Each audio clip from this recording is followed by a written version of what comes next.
આજકાલ તો આમ જોવા જઈએ તો ગૂગલમાં બધા જ સવાલોના જવાબ મળી રહે છે, તો કાઉન્સેલિંગની જરૂર શા માટે?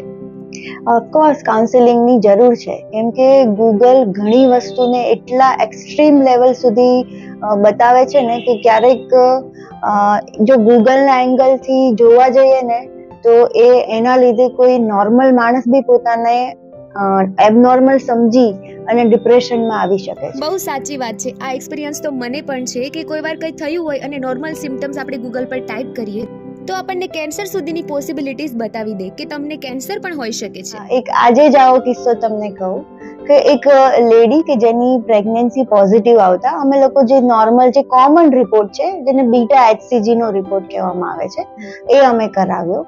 પછી એ લેડીએ ઘરે જઈને ગૂગલ પર સર્ચ કર્યું અને ગૂગલે એવું બતાવ્યું કે બીટા HCG કોઈ કેન્સરમાં બી વધી શકે છે અને બસ પછી તો એ લેડી બિચારી આખી રાત રડીને વિતાવી, કેમ કે આ જ રીતે નોર્મલ માણસ બી ગૂગલના લીધે ડિપ્રેશનમાં આવી શકે છે.